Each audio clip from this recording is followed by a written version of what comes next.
Les doy la bienvenida al colegio en nombre del presidente, el doctor Rodríguez Gonzalo, y en nombre del instituto que dirijo. Hoy vamos a tener una jornada interesantísima que nos va a dar el doctor Círica respecto a, lo voy a leer, de dolo eventual y la teoría del riesgo habitual de Jacobs. El doctor Círica tiene un currículum súper vasto que no da para que lo leamos todos acá. Gracias. Pero voy a leerles una partecita, nada más para que sepan qué afortunados somos al tener al doctor Círica con nosotros. El doctor Círica es director de la carrera de abogacía de la UCAL. Doctorado en Ciencias Jurídicas en la Universidad Católica Argentina. Especialista en litigación oral por la Universidad de Salamanca. Y profesor de Derecho Penal de la UCAL desde hace mucho tiempo. Así que bueno, estamos encantados de recibirte y te queremos escuchar atentos. Bueno, muchas gracias. Agradecido por la invitación. Yo siempre digo que, como soy abogado de la matrícula y litigo, uno tiene el corazón puesto siempre en la colegiatura, ¿no? En el colegio de abogados. Así que cada vez que me invitan, si bien estoy colegiado en La Plata, estoy más tiempo acá que allá. Así que agradezco muchísimo la invitación. A usted, doctora, a Marcela también por la invitación. La verdad que me siento muy cómodo cada vez que vengo, así que agradecido. Bueno, el tema es demasiado título para el tema, para lo que voy a decir yo hoy, es muy poco lo que puedo decir. Sí, quería partir en dos la charla. Primero hablar de un tema que casi nada tiene de relación con el tema central de la ponencia, que es hacer una breve introducción del concepto de dolo entendido como elemento psicológico del injusto para que lleguemos después a esto de que, bueno, la teoría de Jacobs saca completamente esto del elemento psicológico y nos quedamos solamente como dolo entendido como elemento normativo del injusto, ¿no? Para que se entienda. Porque me parece que es mucho más simple entender dolo desde esta concepción y, bueno, después ya pasar al otro. Sí, voy a decir antes que nada que, y se lo decía recién a Marcela, mi charla de hoy va a quedar a medio andar, a medio camino, porque la última obra de Jacobs que el doctor Gemignani tradujo es Norma, Persona y Sociedad. Se los invito a que, si lo quieren conseguir, lo consigan. Me parece que acá está la síntesis y la profundidad que no va a tener la exposición mía hoy, o por lo menos lo que es de relevante. Bueno, y esto de la voluntad como elemento del dolo, ¿no? Todos sabemos que para que haya dolo no alcanza con el conocimiento, sino que además debe haber voluntad de realizar la conducta y, en su caso, de causar el resultado típico, ¿no? ¿Por qué? La voluntad no es lo mismo que el mero deseo o el simple querer subjetivo. Nosotros recordemos que nuestro legislador, todo lo que tiene que ver con la ideación y los hechos preparatorios no son punibles. Entonces, en principio, lo tenemos ahí. Y en la voluntad el sujeto quiere el resultado como consecuencia de su propia acción. Acá aparece un concepto característico que el doctor Dona lo cita, que es el concepto de dominabilidad, ¿no? Cosa esta que no sucede con el mero deseo.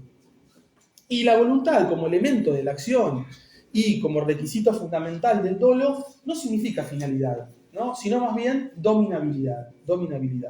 Es decir, que no basta con que el autor desee o pretenda un determinado resultado, es decir, que actúe con el fin de, sino que es necesario que procure obtener dicho resultado a través de su propia dominabilidad causal,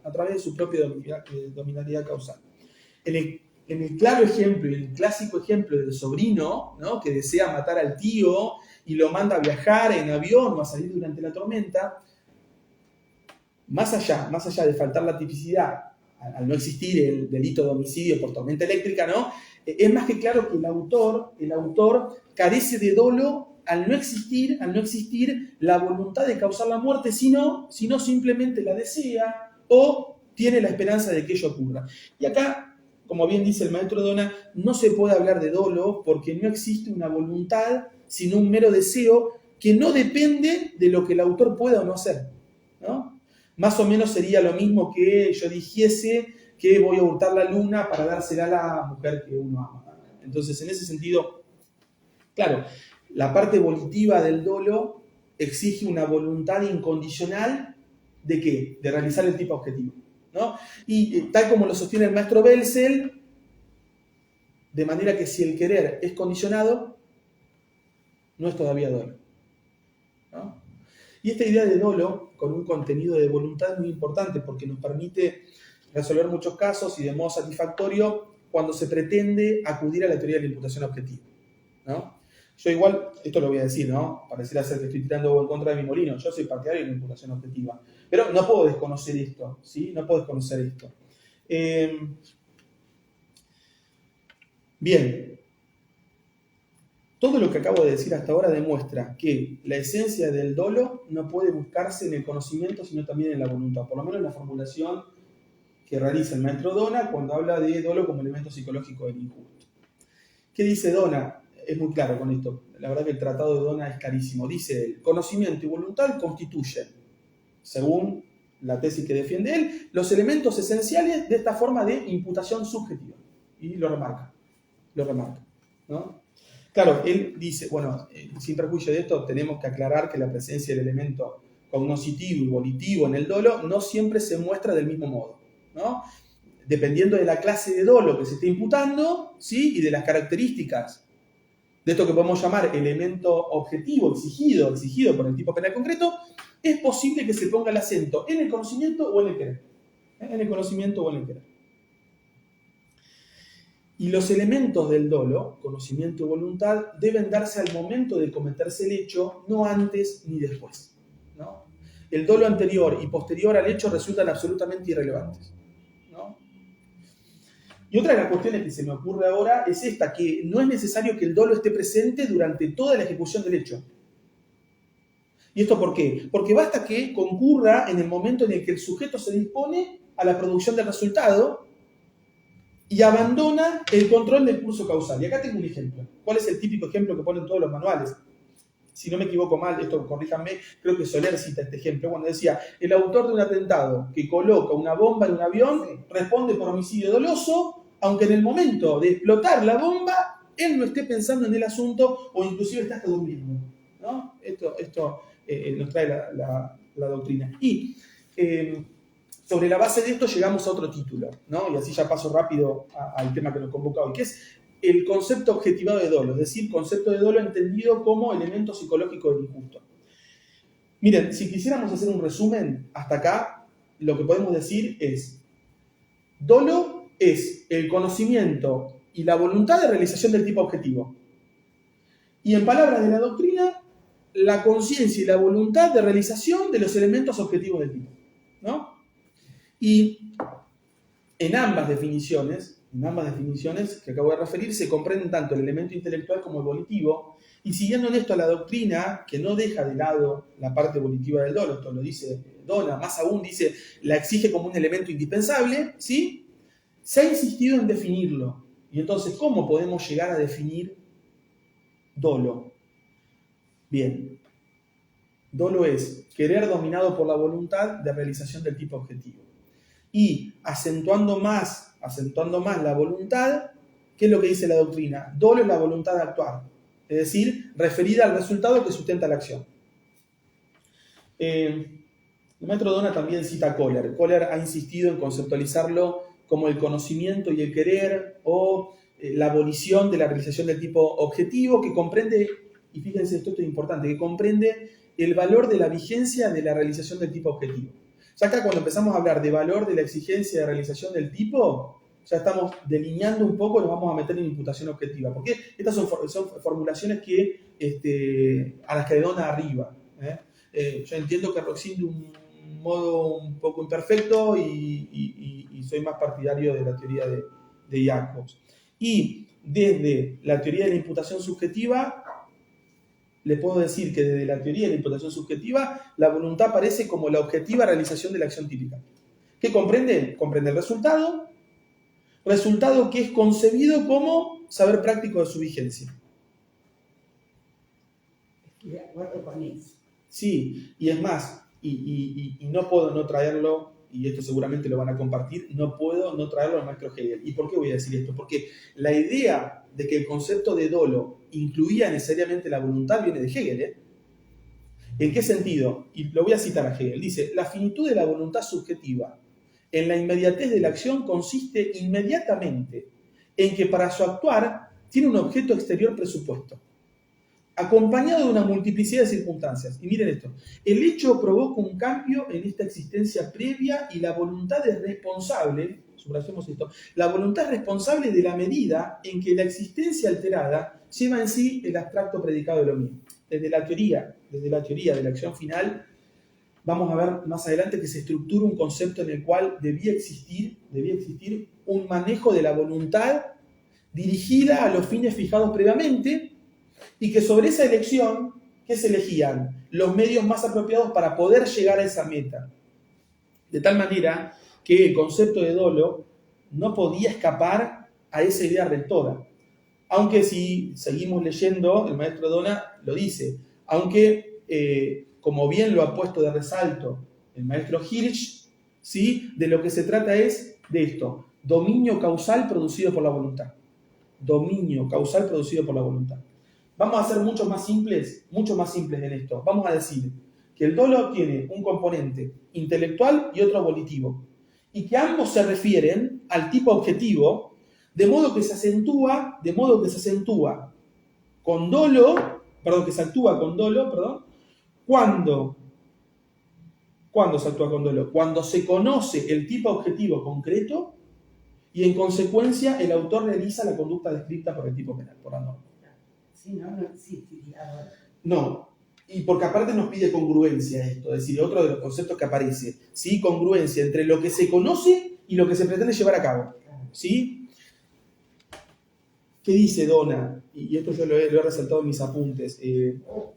Estoy aclaro para los que me están viendo y escuchando que sigo el power mío porque no quiero, me gusta hablar mucho, entonces no me quiero ir y estamos con el tiempo. Pero el concepto de dolo, dice el maestro Dona, es avalorado. ¿Cuándo es avalorado? Bueno, si se entiende por dolo solamente aquello que no contiene la conciencia del ilícito. Y para esta teoría en cuestión que estamos desarrollando, se trata de un dolo neutro, que solo se refiere al conocimiento del tipo objetivo y que como consecuencias metodológicas no contiene, y es más, le es ajeno todo lo que se refiere a la conciencia del ilícito, ¿sí? Brevísimo, dos líneas más y ya pasamos al tema central. El traslado del dolo al tipo de injusto, dentro de esta perspectiva, se afirmaba más como un problema conceptual, normativo que ontológico, ya que si la norma es de determinación, y esto lo sabemos porque es un principio general que hemos estudiado en la carrera de grado, no puede prohibir resultados casuales. No puede prohibir resultados casuales. ¿Y esto por qué? Y porque el destinatario debe obedecer normas, de modo que solo se prohíben conductas dolosas y culposas. Y a mí me gusta traer acá siempre, no tiene nada que ver, o por ahí buscamos alguna relación, si les parece. Yo siempre acá lo traigo a Kant. Cuando digo, bueno, Kant, ¿cómo presenta la norma? Kant presenta la norma como un silogismo hipotético. ¿Sí? Cuando hablamos de silogismo, hablamos de juicio. Un silogismo hipotético. ¿Qué significa esto? Bueno, si nosotros vamos al Código Penal, ahora no tengo uno, acá me lo olvidé, pero si nosotros vamos al Código Penal y agarramos a partir del artículo 79 en adelante, ¿qué vamos a encontrar? Vamos a encontrarnos con esta estructura de juicio hipotético según Kant. ¿Cuál es la estructura de juicio hipotético según Kant? Dado A, debe ser S. Si ustedes leen el artículo 79, vamos a tomarlo como ejemplo, el del homicidio simple, dice, se pondrá prisión o reclusión de 8 a 25 años al que matare a otro, cuando dice siempre que en este código no existiera una pena distinta, o no se diera una pena distinta. Es decir, que no se dé alguna de las formas agravadas de comisión del artículo 80. Pero me quiero quedar con esto. Al que matare, prisión o reclusión de 8 a 25 años. Dado A, debe ser ese. Este silogismo se va a dar en todos los artículos a partir del 79, ¿sí? Y ya volviendo a esto, lo que sí puedo decir es que siempre se sostuvo el carácter predominantemente psicológico del dolo. Sin perjuicio de las palabras del maestro Hasmer, en cuanto que Hasmer afirma, dice, tanto el dolo como la imprudencia son conceptos que se desprenden de las normas penales, en el sentido de que no son solo fenómenos descriptivos, y fíjense esto, sino también normativos. Y esta idea del dolo tiene en la actualidad, o bueno, un poquito más atrás en el tiempo, aunque con antecedentes bastante más remotos en el tiempo, dos modificaciones. Yo marqué dos nada más. La primera se refiere a la exclusión definitiva del elemento volitivo. Corremos, ¿sí? ¿Por qué? Esto lo decía el doctor Gemignani el otro día en una jornada que tuvimos. Porque yo no puedo abrirle la cabeza, ¿sí? Como si fuese con un destapador, ¿sí? Con una abrelata para ver qué es lo que pensó, qué es lo que se le ocurrió, no me interesa. Yo Estado no me interesa porque no me puedo meter en la conciencia del otro. Entonces, ¿qué hago? Excluyo definitivamente el elemento volitivo, ¿no? Y la segunda, el contenido intelectual, que comienza a dejar de ser eminentemente psicológico para pasar a ser casi exclusivamente normativo, ¿sí? Y esta, miren, hoy justo estábamos hablando con Marcela, esta cuestión ya había comenzado a plantearse con Frank, ¿no? Si nosotros vamos a Frank, Frank solo reconocía el elemento intelectual en el dolo. Eso es lo que hacía Frank, ¿no? Dejando a la acción el elemento volitivo, y más tarde se traía esta afirmación de que en los delitos omisivos no existía propiamente dicha causalidad y por ende tampoco la voluntad dominadora, ¿no? Y fíjense lo que dice Frank, el que omite no quiere realizar algo, deja que los hechos sigan su curso sin su intervención, ¿no? Y el nuevo concepto de dolo que se pretende incorporar a la teoría del delito, en función de ello la jurisprudencia, y que cuando ello se pretende incorporar, porque yo creo que si bien se ha incorporado no de un modo ya acabado, ¿sí? Porque si estamos diciendo de que recién acá encontramos esta estructura de un modo acabado, y esto es de ahora, porque Juan Carlos lo publicó el año pasado, esto recién. Entonces, es un concepto nuevo que deja de lado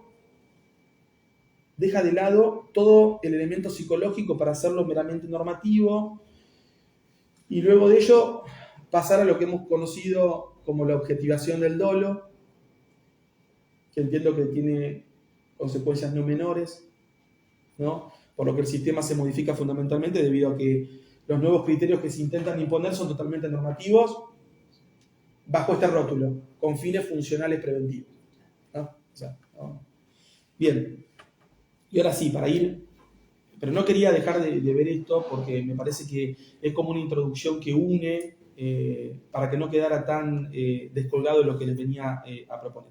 Y entonces, el tema central de hoy, dolo eventual y la teoría del riesgo habitual en Jacobs. Y para entender esta posición, yo sostengo que hay que partir de la idea de que Jacobs tiene el concepto de que en el dolo no es necesario el elemento volitivo. Y para esta concepción de dolo eventual, Jacobs dice, bueno, ¿cuándo se configura el dolo eventual para Jacobs? Cuando el autor tuvo por posible la realización del tipo. Y miren, como bien se sabe, las modernas corrientes sobre el dolo se basaron en el paradigma del riesgo, y acá podemos traer autores. Bueno, el maestro Jacobs y después está Frege, ¿no? Pero Jacobs ha sostenido, y como recién lo acabamos de mencionar, que el elemento volitivo no integra el concepto de dolo, lo cual, y con la aceptación de la teoría del riesgo, yo digo que se configura acá un concepto especial de dolo eventual. ¿Y por qué digo esto? Porque basta para la constatación del dolo el elemento cognitivo. Yo lo voy a citar al maestro Jacobs. Dona también hace referencia a esto muchísimo. Dice, el elemento cognitivo no consiste exclusivamente en la percepción intelectual del riesgo, sino, escuchen esto, en un juicio que el sujeto realiza sobre la peligrosidad de la situación con la ayuda de las reglas contenidas en el ordenamiento jurídico. En este juicio de peligrosidad, el dato más relevante a tener en cuenta es el bien jurídico amenazado, es decir, la importancia y el peso específico que a cada bien jurídico otorga el ordenamiento penal. Y como habrán advertido, entonces estamos frente a una de las teorías normativas del dolo. Y con esto también a su objetivación.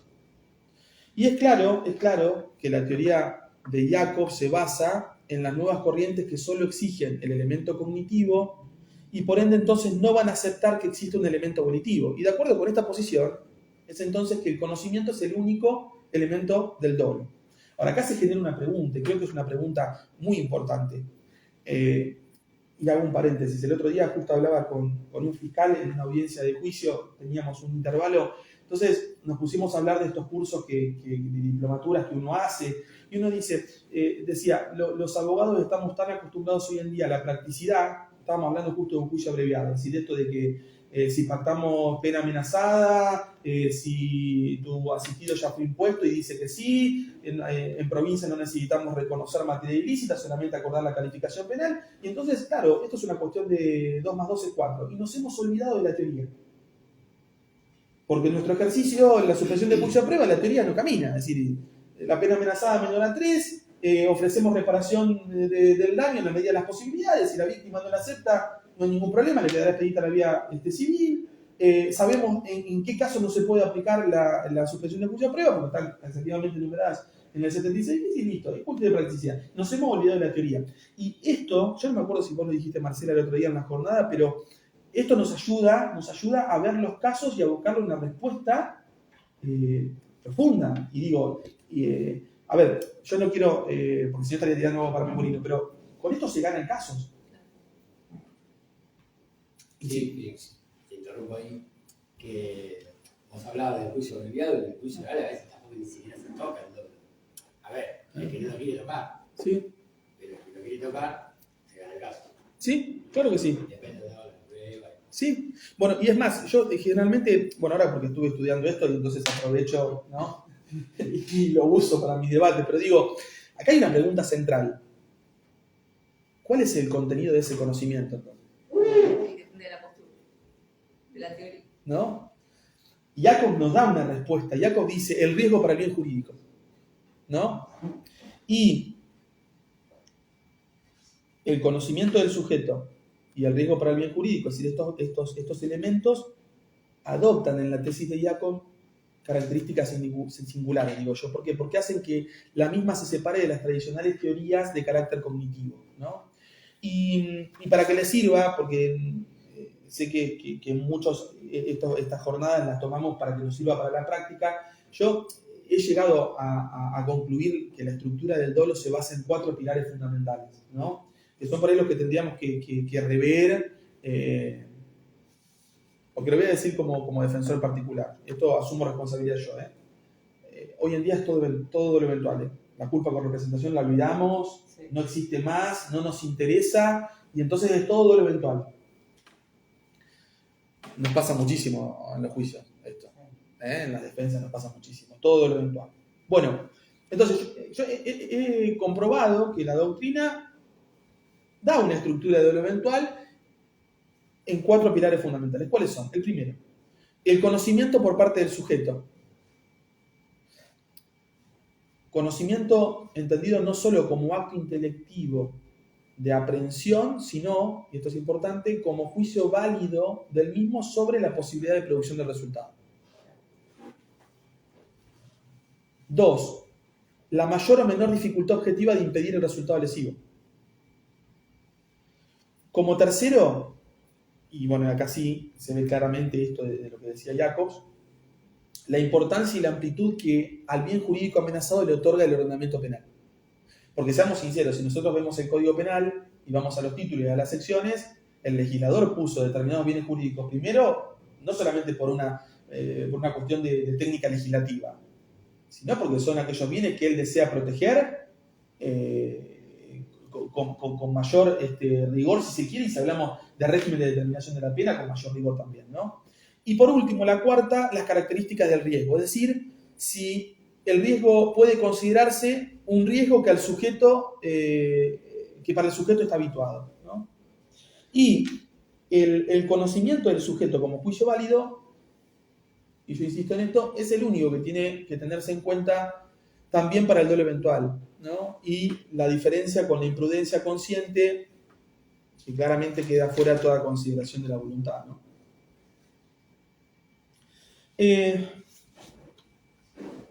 Ahora, ¿cuál es la situación que se da en los supuestos de dolo eventual? Una acción querida sin condiciones por el sujeto,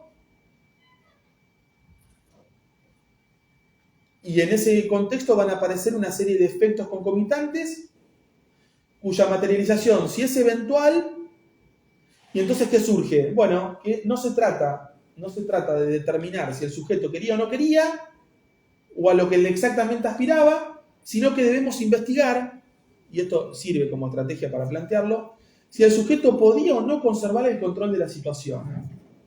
Si el sujeto podía dirigir su acción, para lo cual cualquier especulación sobre la actitud interna del mismo resulta superflua. Por esto mismo, porque no podemos meternos dentro de la cabeza, ¿no?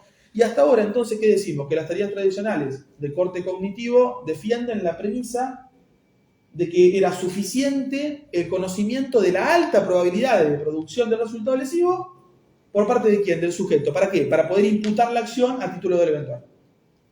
Y si no fuera altamente probable, Ahí está la pregunta. sería culpa con representación.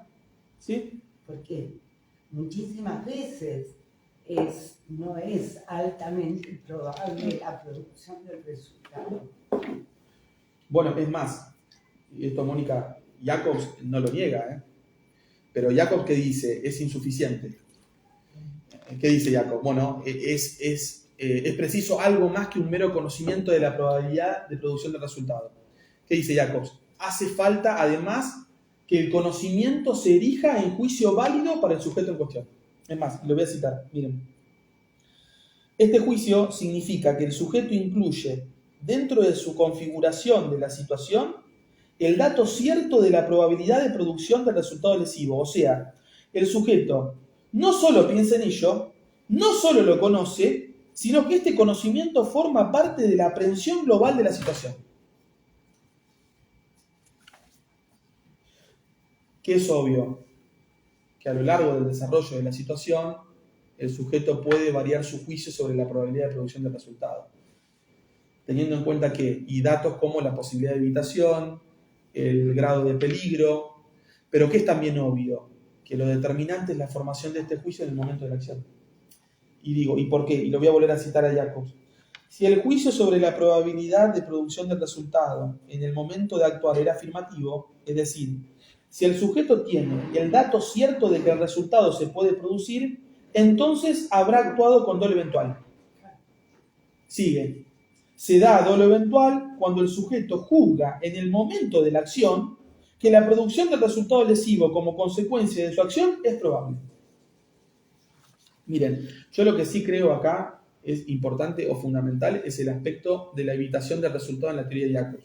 ¿Y por qué lo digo? Porque se trata de un juicio que se realiza sobre la probabilidad de producción del resultado, ¿no? En cuanto que tiene que ver con la mayor o menor dificultad para evitarlo. Me parece que ahí está la cuestión fundamental. Y un punto importante en la teoría de análisis es esta dificultad o facilidad para evitar la producción del resultado lesivo. Yo lo que sí creo que no hay que analizarlo desde la subjetividad de la gente, es decir, creo que la dificultad o facilidad para evitar el resultado no tiene que tratarse como una motivación subjetiva del sujeto para actuar o para omitir la acción que conlleva el resultado lesivo. Yo lo que creo que la cuestión se centra, en realidad, esto es lo que pienso yo, la verdad que no sé si el maestro Dona por ahí piensa lo mismo, sí sé que yo lo cito mucho, pero la cuestión se centra en determinar para mí si la mayor o menor dificultad de evitación del resultado podía o no actuar como motivación para el sujeto. Y entonces, para determinar esto, ¿qué hacemos? Y bueno, ¿o de qué dependemos? Y dependemos de la aprehensión de la situación por parte del sujeto, o lo que es lo mismo, del juicio que el sujeto eleve sobre la posibilidad de producción del resultado. Y esto sí, son palabras que yo armé. Alguien que sabe que la relación entre acción y resultado no es improbable, la omitirá necesariamente, siempre y cuando esté fuertemente motivado a evitar dicho resultado. Mientras que un sujeto que desconoce la relación entre acción y resultado puede poner en duda qué sentido tiene abstenerse de realizar la acción. Es decir, que en definitiva, el tema está en lo que el sujeto conoce de la situación, de lo que cree conocer, ¿no? Y ello es una actividad intelectual en la que no juega ningún papel la actitud interna del mismo ni su voluntad. Y creo que acá queda clarísimo esto, ¿no? Eso es así. Pero ¿y la voluntad de hacerlo qué sería? ¿Dónde estaría para Jacobs? Porque él Dolo. quiere hacerlo. Sí, dolo. Dolo en la forma acabada. Quiere ir y hacer eso, aunque sepa que no, que se puede llegar a producir el resultado. Pero ahí no estaría la voluntad de querer hacerlo. Sí. Y sí. Claro, Por sería eso- eventual. Sí. Claro, sería- No, por eso está bien. Estaría ahí en el- Yo entiendo, para mí es, corríjame si me equivoco, pero es forma acabada de dolo. Yo creo que hay dolo directo. Y el baremo medio de la persona, o sea, también, yo no sé, Sí. leí ya cosas hace mucho. De la persona promedio, sí, eso lo leí también. El baremo medio que también hay que tener, o sea, como se tiene en cuenta de que no todas las personas por ahí tienen, no hablo de capacidad, sino que justo de la situación, puede ser hoy de vulnerabilidad, puede ser de educación, de que pudo o no O evitar. de pura indiferencia. De pura O indiferencia. de pura indiferencia, eso también se tiene en cuenta. Totalmente. Yo igual creo que el parámetro que nos permite establecer esta barrera, ¿cuál va a ser? Y Jacob lo dice, la relevancia decisiva del riesgo reconocido por el sujeto. Si el sujeto lo reconoce, ¿no? Y esta relevancia del riesgo nos da la medida de la importancia y la amplitud que el ordenamiento jurídico penal le atribuye al bien jurídico amenazado. ¿Y esto por qué? Porque en palabras de Jacobs, es la valoración legal y no la valoración individual del sujeto la que decide la importancia del bien jurídico amenazado, ¿no? Creo que ahí está la cuestión. Y En el caso de un conductor típico, ejemplo, de Fórmula 1, que en una autopista va a toda velocidad, sabiendo que puede evitar cualquier riesgo, y se produce un riesgo. Ahí habría dolor puntual. sí, Y tendría a lo mejor la aplicación en las proporciones de la pena de una pena mayor de una persona que no es. y porque tenía un conocimiento específico. Ahora, esto tiene relación, vos me escuchaste, Marcela, ya. El tema del tesis mío fue competencia de la víctima del dominio del hecho, autopuesta y Exacto. heteropuesta en peligro consentida. Exacto. Yo creo que ahí en ese caso se desplaza la responsabilidad porque es la víctima con su acción la que yo creo que automáticamente el concepto de dominabilidad lo tiene ella y altera ese curso y automáticamente pone en peligro y lesiona su propio bien jurídico. Acá hay un conocimiento específico, ¿no? Hay un conocimiento específico.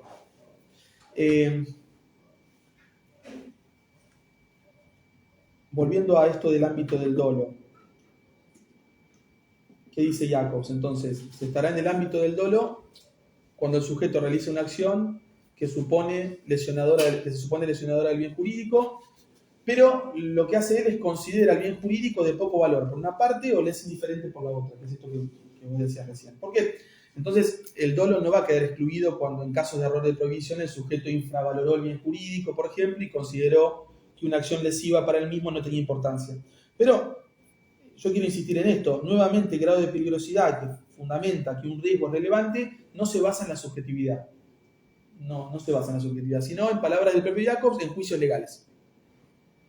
El riesgo que no es tolerado por el ordenamiento jurídico será relevante, aunque el sujeto lo considere incidental. No interesa acá, porque es el mismo ordenamiento jurídico el que lo considera relevante. Y vista así la cuestión, yo entiendo que un gran número de los riesgos calificados como no tolerados por el ordenamiento penal no se refieren a situaciones particulares de riesgo, como por ejemplo en el tráfico viario, que recién hablábamos, ¿no? Sino que su peligrosidad viene dada por la frecuencia estadística masiva, si se quiere, con que estos hechos se producen.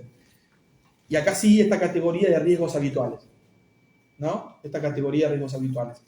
Bueno, en síntesis, para Jacobs concurre el dolo eventual cuando en el momento de la acción el autor juzga que la realización del tipo no es improbable como consecuencia de esa acción. Y refiriéndose al ejemplo de Lachmann, fíjese, ¿Lo puedes repetir? sí, Que hay en el medio. concurre el dolo eventual cuando, en el momento de la acción, el autor juzga que la realización del tipo no es improbable como consecuencia de esa acción. Y, que no va a haber una muerte. Por Claro. ejemplo, en el caso, no sé, Actúa igual, pero no sé lo que va a pasar.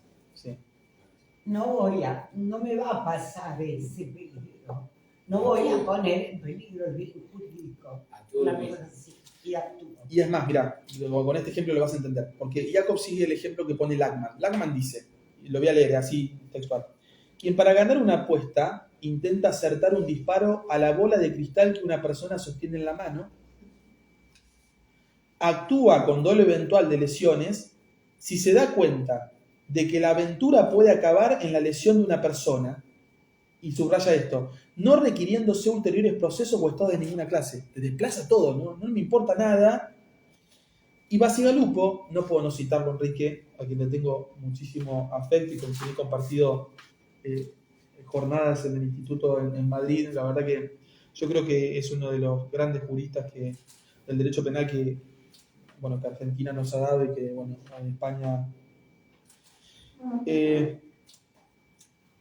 Bacigalupo participa de este criterio y expresa que la teoría de las formas de dolo puede considerarse superada una vez que se ha eliminado el llamado elemento volitivo de aquel. Y en este sentido, a partir de la concepción de dolo eventual como conocimiento de que el resultado no es improbable, lo único que podemos admitir, dice Bacigalupo, como imprudencia, la inconsciente, es decir, aquella en la que el autor no tuvo ese conocimiento.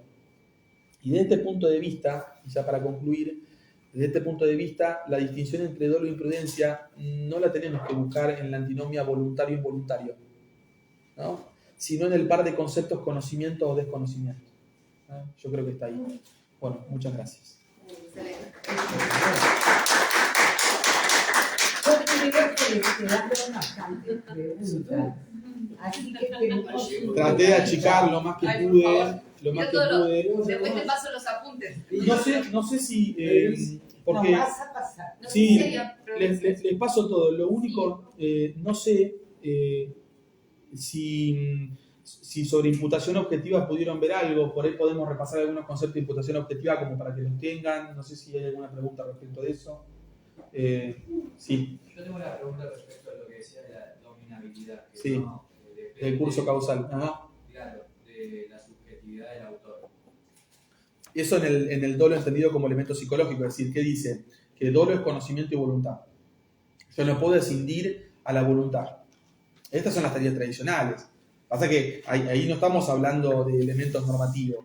Estamos hablando, es mucho más amplia la estructura. Me quedé con el ejemplo de la doctora, por ejemplo, un corredor de Fórmula 1 en la autopista, o el caso, por ejemplo, del avión del atentado, un especialista en bombas, a una persona que simplemente da una bomba casera y la puso y no sabe cómo, no sabría jamás cómo, por ejemplo, desactivarla.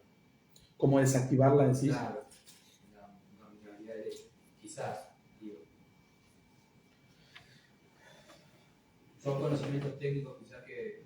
pero Yo creo que ese apropiado. conocimiento es un plus en el autor. Porque en definitiva, ¿qué hubiese pasado si no tenía ese conocimiento específico? ¿Si hubiese dado igual el resultado? Porque, ojo con esto de la dominabilidad, también viene atrás el concepto de evitabilidad. Exactamente. Sí, yo creo que pasa por ahí.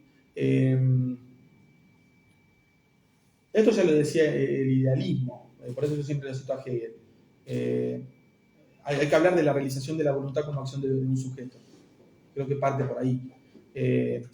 Inclusive, fíjate que Hegel él definía la acción como exteriorización de la voluntad subjetiva o moral. Eso se definía mucho antes, ¿no? Es más, si nosotros vamos un poquito a la filosofía del derecho penal, aparece Larens con todo esto de la imputación del hecho y el acontecer de la voluntad como determinación fundamental, esencia, la libertad en cuanto que significa autodeterminación, posibilidad de imputar al hombre su hecho como propio, hacerlo responsable. Es sumamente interesante. Che, Juan, ¿y las críticas a estas tendencias objetivadoras que vienen del principio de culpabilidad? ¿Qué opinas? A mí me gusta. Bueno, pero ciertamente está pasando así por arriba del Sí. principio de culpabilidad. ¿Qué opinas? Obvio. Sí, Se pasa por arriba. se pasa por arriba. Completamente. Si me escucha el doctor Gimignani me mata. Pero se pasa por arriba. Y entonces, Y son las modernas teorías que se aplican ahora. Es discusión de doctrinales. En la práctica, ¿cómo lo aplicamos? y descartando las tendencias objetivadoras por vulnerar el principio de culpabilidad. También. Pero vos decís que vas a tener recepción. Yo para mí no he tenido suerte. No, yo porque la Corte definió nuestro sistema como un sistema respetuoso al principio de culpabilidad y bueno, y además sigue hablando de dolo como un desconocimiento, así que una tendencia objetivadora. Porque fíjense lo que nos enseñó Juan, es terrible, digamos. Tenemos que irnos alteradísimos de acá. Tachemos la voluntad y también tachemos el conocimiento, porque no me importa lo que el autor sabía, sino lo que me importa es lo que el autor objetivamente debería saber a partir de su mano. Fíjense lo que dijo Juan. Es tremendo. Desde un juicio objetivo.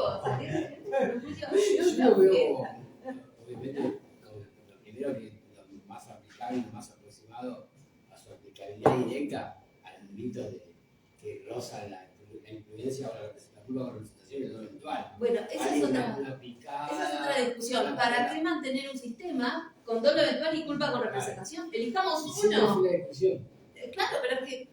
¿A título de qué le cargas psicológicamente al autor la intención de? No, pero digo, elijamos un sistema. Es absurdo seguir sosteniendo un sistema que hable de dolo eventual y de culpa con representación. Es absurdo. Es absurdo. ¿Se entiende? Es decir, nosotros tenemos un sistema que hoy habla de dolo directo, dolo de consecuencias necesarias, dolo eventual, 3. Culpa media, 4. 5. Culpa temeraria. Y dentro de la culpa media o temeraria podemos hablar de culpa con o sin representación. Una locura de nuestro sistema subjetivo. Sí. ¿Se entiende, gente? Y en la culpa inconsciente, olvídense, no hay principio de culpabilidad. Claro, y el dolo eventual lo quiere meter cuando hay un problema ya. Bueno, por eso, ¿no? Entre si fue o no fue, bueno, metámoslo porque queremos meterlo preso. Que se parezca al homicidio. Por eso Con no un es homicidio correcto. no culposo, doloso. Por eso es una locura. Es Está mal, una digamos. construcción doctrinaria. Está mal que uno no sepa, uno no, se entiende lo que estamos planteando. Esto es, ¿hay de verdad una decisión libre por el hecho? Por tanto, punible Sí, porque yo estaba me estoy viendo tomando de una culpa- decisión por el hecho. un poquillo A ver, de estaba ¿por viendo qué de la esa culpa misma? ¿Por qué temeraria. ahí está, esta es la pregunta para Juan. Juan, ¿por qué la pena para el culposo y el doloso difiere? ¿Se entiende, no? Pero es simple, La ratio legis. Y es, ¿no? es simple porque el legislador quiere penar severamente la intención criminal. Por eso. Y entonces, Donde no hay intención criminal, el legislador no. entonces, ¿Cómo puede tiene quedar? que integrar el concepto. Claro, ¿cómo puede quedar por fuera entonces Bueno. ¿Se entiende la el pregunta? aspecto subjetivo del autor? Sí, no, entonces no podemos. Miren, yo estaba viendo ahora, porque justo lo traje porque sabía que iba a salir el tema. Tengo un. Se los voy a pasar esto. Ay, está buenísimo. Tengo, ¿El trabajo de Juan? tengo una publicación sobre culpa temeraria y conducción temeraria, tanto en el derecho penal argentino como en el español. Pero acá había una cuestión que a mí me interesa. Miren, denme un segundo, que quiero ver dónde está. Mientras tanto, qué importante es determinar todo esto para pelear un caso. Fíjense, Juan, ¿se para tiene pelear un caso, que para nos cuentes el sacar caso una teoría de del que le está pasando caso? un culposo a un doloso? Es un abuso. Entonces, brevemente. ¿Cuál es el? El caso de que lo hacían pasar como un accidente de tránsito y que después fue todo un armado que salieron de esa fiesta para y que lo mataron. ¿Te acuerdas? Y que vos atrás de las pericias trabajando con un No me acuerdo cuál era el doloso. caso. Ah, vale. Eh, Vos ibas para no explicar. ¿Cómo era? No. ahí estaba cuál fue el criterio del elemento productor, que era imposible que las lesiones se Eso, ocasionaran. Eso, sí. Ay, Que no me era por acuerdo. un auto, pero en realidad vos descubriste que lo habían golpeado. Ah, sí, ahora sí me acordé. Esto, ahora lo puedo decir porque en realidad la causa ya está archivada. Eso creo que tiene un 268 y lo convirtieron en un 323. Sí, esto fue así. Esto fue así. Un chico manejaba un auto, ¿no? Y va a girar hacia la derecha y no se sabe cómo, pero la cuestión es que cuando gira a la derecha sube hacia la vereda y choca un auto, pero el punto final fue muy bajo el vehículo, la frenada, y choca un vehículo que estaba sobre la vereda. Entonces había gente en una fiesta de cumpleaños, sale esta gente, y ahí había varias versiones. Decían que el chico había salido del auto desnudo gritando hay ratas, hay ratas. Y que se desploma en el medio de la calle. Ellos no le prestan ningún tipo de ayuda, dicen que llamaron al 911, pero después no se pudo probar. Y justo unos ciclistas, y uno de ellos creo que era médico, lo asisten y esperan a la ambulancia.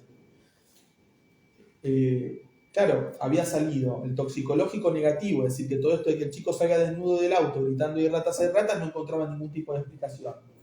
Y después, las lesiones que tenían eran lesiones con un elemento romo duro, yo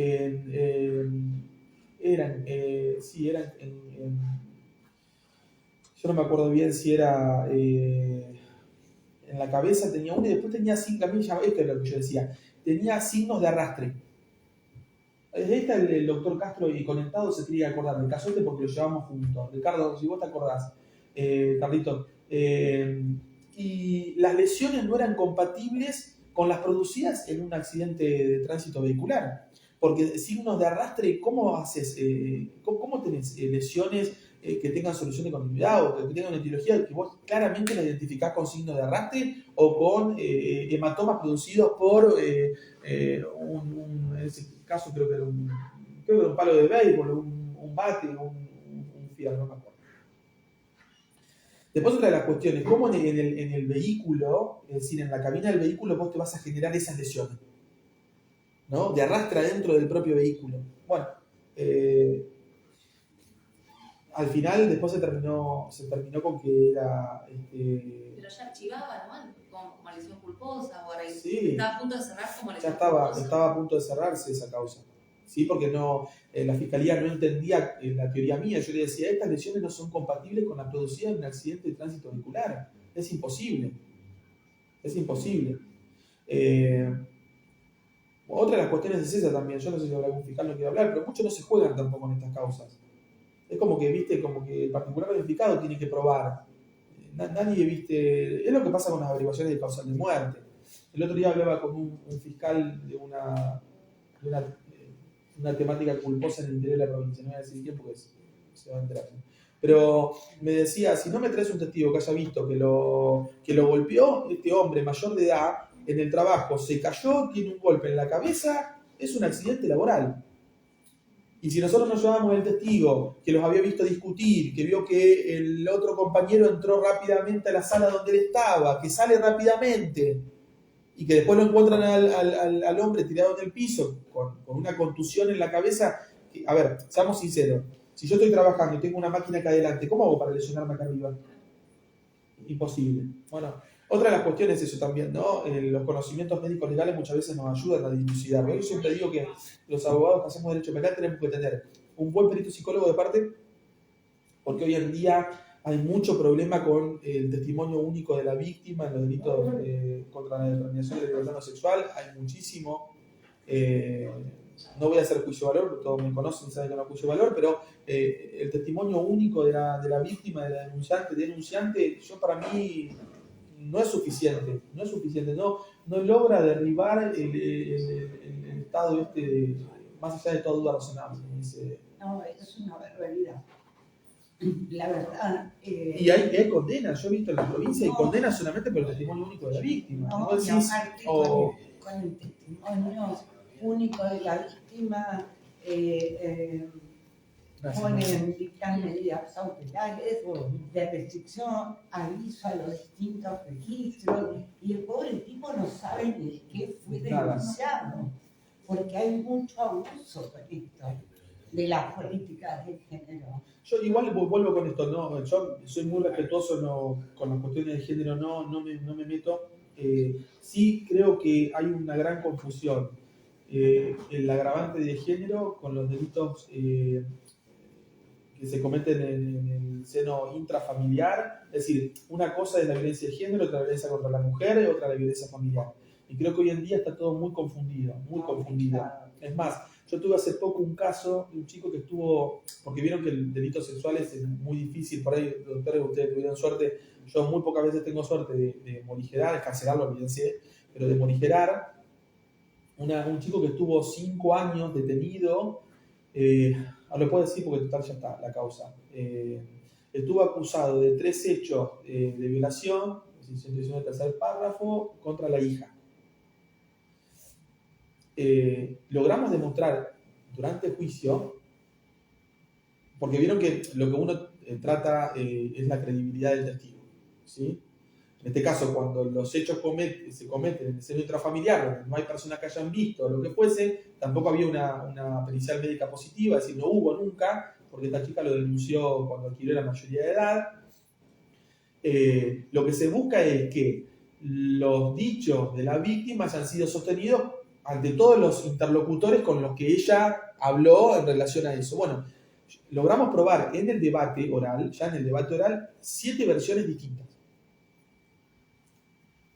7 versiones distintas de cómo había ocurrido el hecho.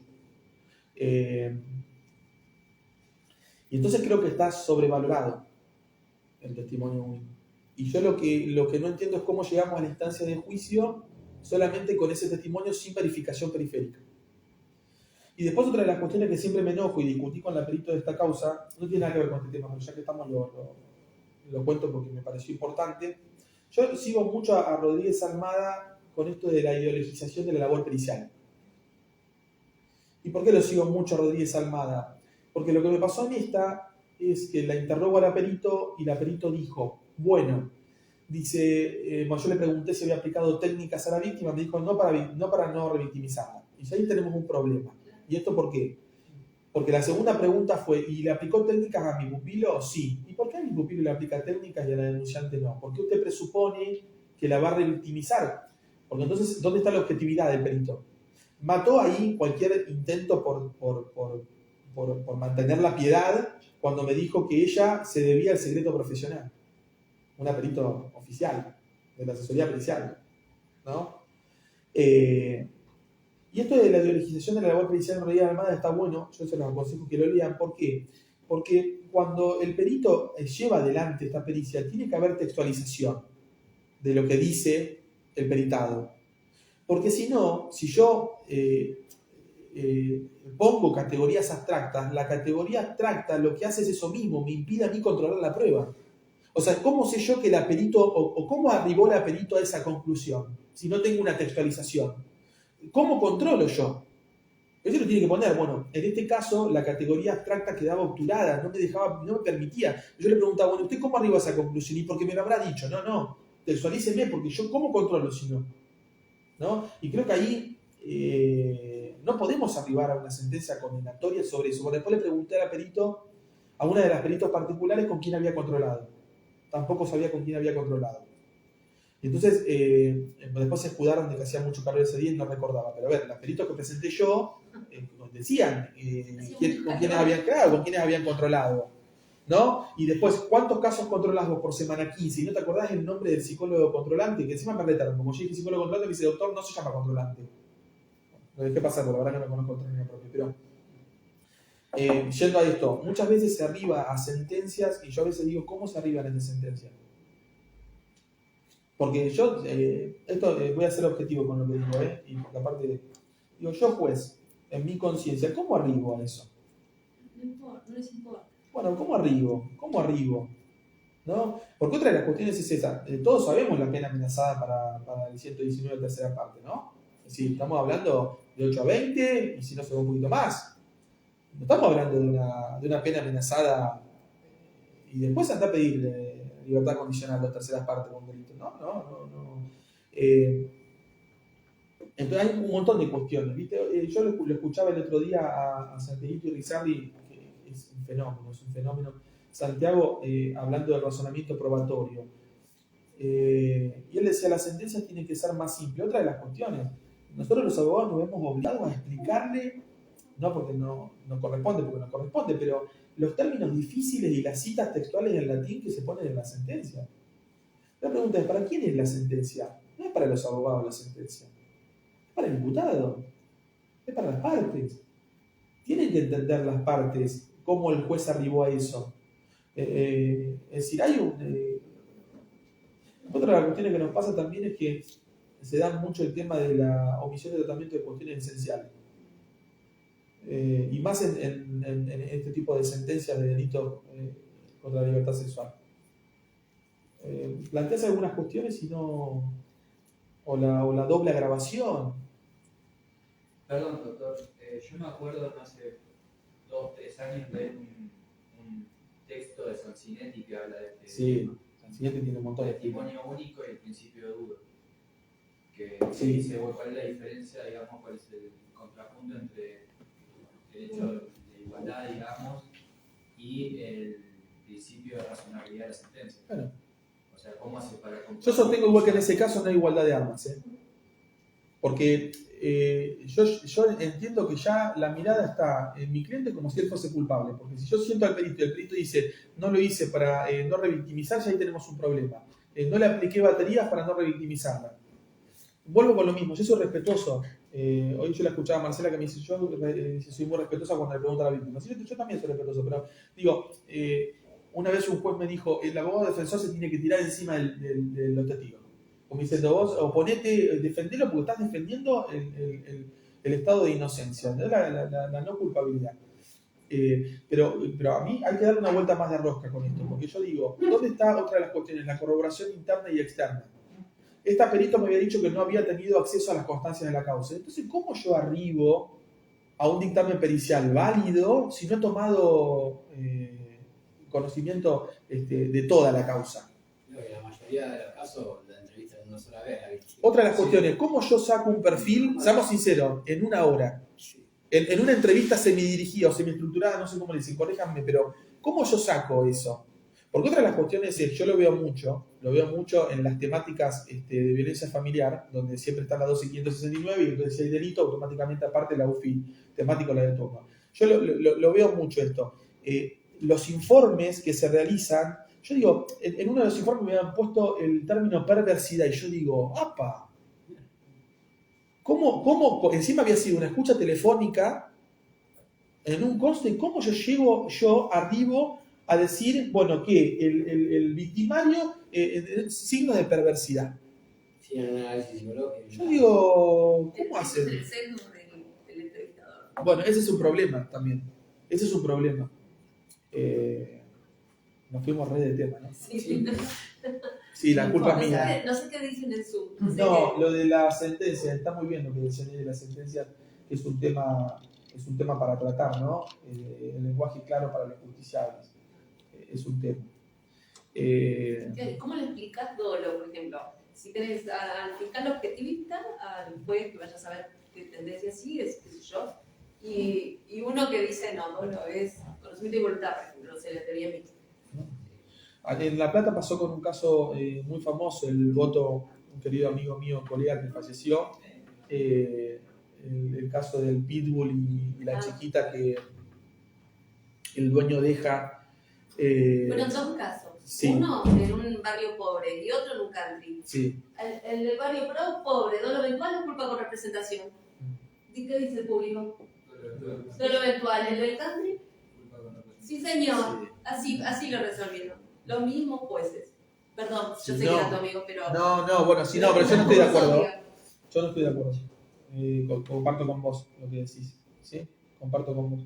El mismo caso. En uno lo tenía atado en un auto viejo en la vereda.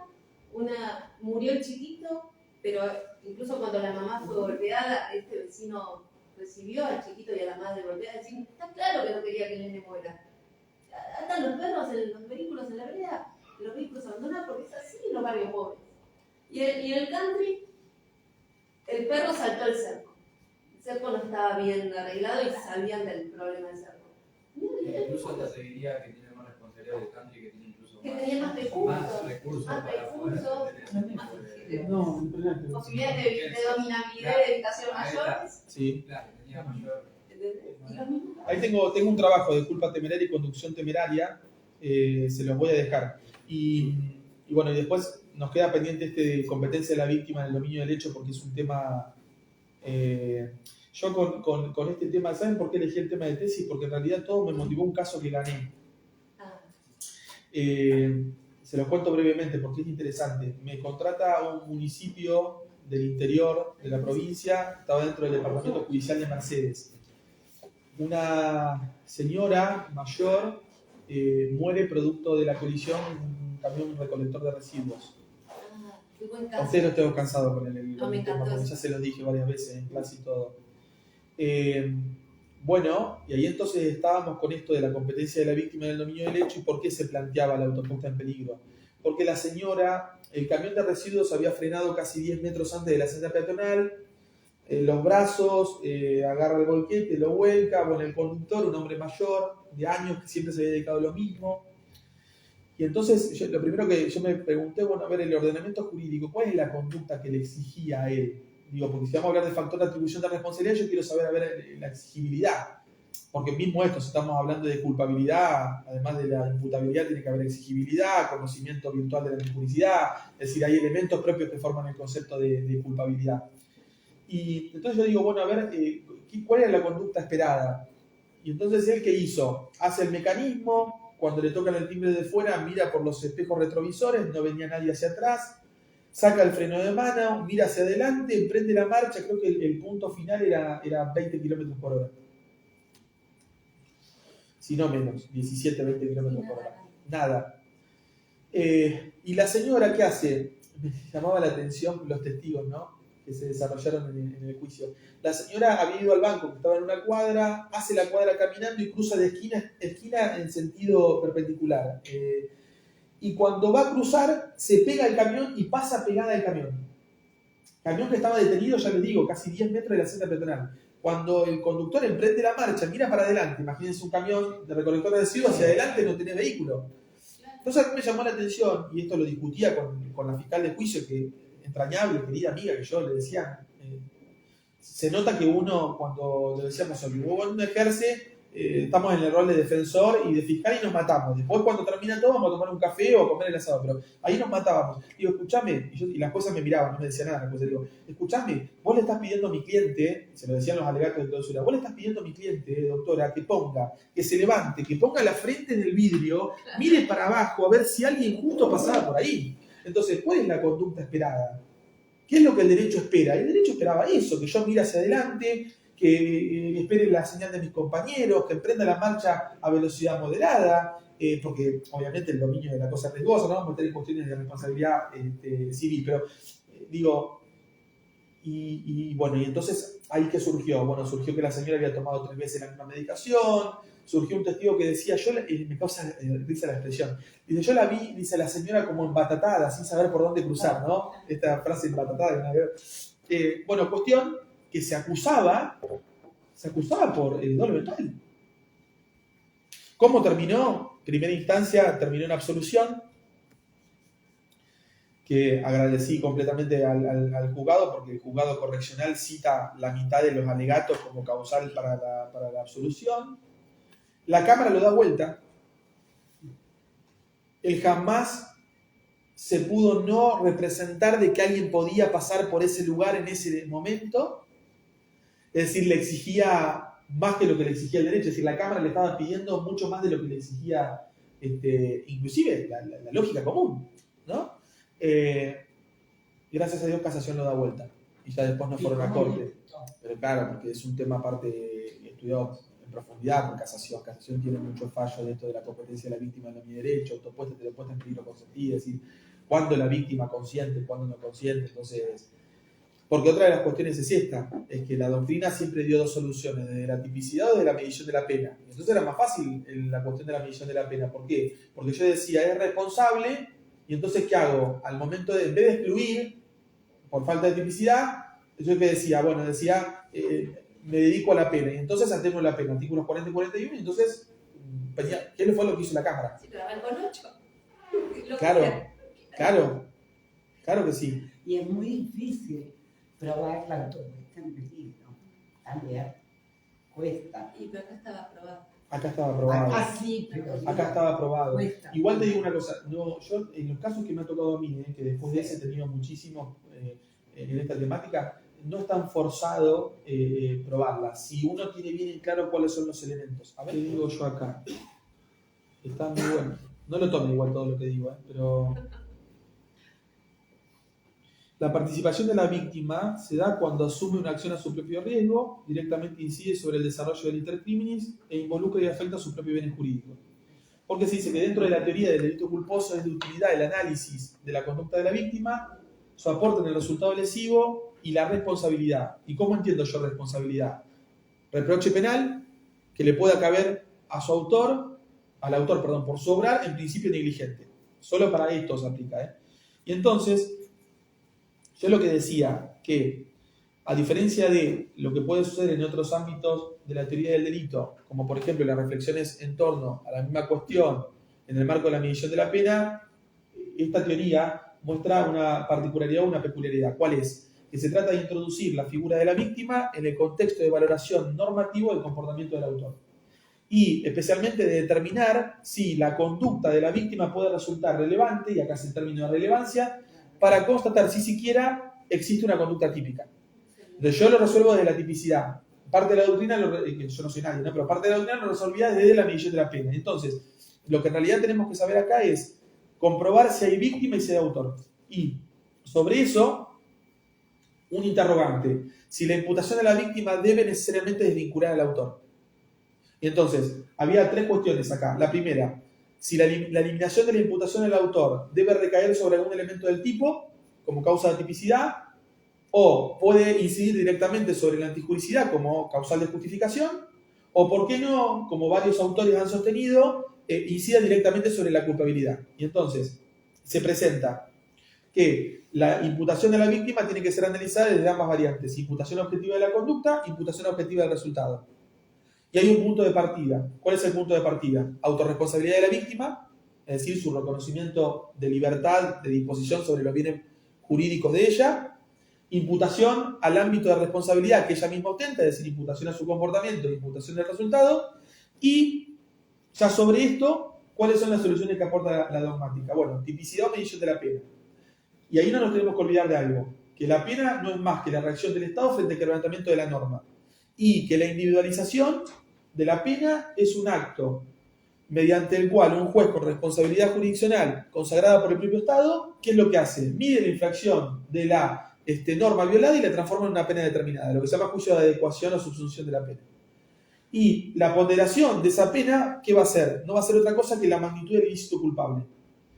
¿A qué me refiero con magnitud del ilícito culpable? Que es un reproche que parte de la culpabilidad y que va a ser mayor o menor de acuerdo a qué? A la magnitud de la infracción y a las pautas individuales que posea que el autor material responsable, 40-41. Por eso es que acá el concepto de culpabilidad debe ser interpretado como reproche injusto. Y vuelvo a insistir, sin el cual no sería posible responder al ilícito con una pena. ¿Por qué? Porque cuando hablamos de culpabilidad al momento de graduar la sanción penal, estamos hablando de un reproche adecuado a la culpabilidad. ¿Qué significa? Que el reproche penal, le hace responsabilidad por el acto, ¿sí? Solo puede ser expresado en la unidad de medición de la pena. Y ya con esto una cosita más y ya termino. ¿Cómo concluyo yo el trabajo? Digo que para que el resultado sea atribuible al lesionado y no a quien tiene una intervención accesoria en el suceso, tienen que reunirse 4 requisitos. En realidad 3 son de la doctrina, el último lo agregué yo de atrevido que soy. El primero, que quien padece las consecuencias haya puesto en marcha el acontecimiento. O sea, acá empezamos a ver la primera fase del concepto de dominabilidad. Segundo, que la decisión de haber puesto en marcha el acontecimiento sea el producto de su voluntad libre, es decir, no determinada por otro. ¿Qué es lo que significa? Lisa y llanamente no determinada por otro. Tercero, que mantenga en sus manos, dominabilidad, el control del suceso desde el primer momento hasta el último en el que se produce la lesión. Es decir, que el daño sea consecuencia exclusiva de ese mismo peligro inicial. Por eso es que yo sostengo que si estas circunstancias concurren, quien las sufre es autor de su desgracia, ¿no? Vuelvo a insistir, no me voy a meter en la creación del riesgo, pero vuelvo con lo mismo. Me voy para el lado de la tipicidad, no de la medición de la pena. ¿Sí? Y en este caso lo expresé así, y funcionó. Hay un ejemplo, porque pasa que este tema Este tema de autopuesta competencia de la víctima en el dominio del derecho, yo lo leí por primera vez en la tesis doctoral de Manuel Cancio Melián. Claro, vos lo contás. Sí, Manuel es un fenómeno, un fenómeno. Yo creo que este tema está muy desarrollado. Pasa que él después lo lleva al campo de la víctima dogmática, o sea, lo saca de acá, ¿no? Pero él da un ejemplo, dice, el sujeto A emprende una veloz persecución con un vehículo automotor. Sin embargo, el sujeto B, ante el propio requerimiento de A, se niega a colocarse el cinturón de seguridad. Un prominente lomo de burro produce un sobresalto del vehículo sobre el cual el conductor en ningún momento, escuchen esto, porque lo pone como ejemplo, como parte del ejemplo, en ningún momento pierde la gobernabilidad del mismo. Dice, sin embargo, B golpea su cabeza sobre el techo del rodado que le ocasiona lesiones. Entonces, ¿qué dice Cancio? No cabe duda alguna de la existencia de una conexión subjetiva entre el comportamiento emprendido por el sujeto A y la asunción subjetiva de la conducta emprendida por el sujeto B, que claramente incide directamente en el resultado obtenido, dice, cuya conducta debería ser analizada, dice esto, en el primer escalón de la imputación objetiva, es decir, imputación de comportamiento. Ahora, miren, ¿qué pongo yo? Esto mismo. Si la infracción al cuidado debido nada tiene que ver con la lesión como resultado obtenido, el caso es ciertamente sencillo. Suicida que se arroja debajo de las ruedas de aquel que circula por la izquierda o un exceso mínimo de velocidad. Ahora, no se le puede imputar el resultado del sujeto activo. Ahora, ¿qué pasa si ambas conductas confluyen al momento mismo de la producción del resultado? Bueno, ahí tenemos que determinar cuál de ellas ha sido preponderante para la producción del resultado. Muchas gracias a todos por estar. Un aplauso. Muchas gracias. Gracias.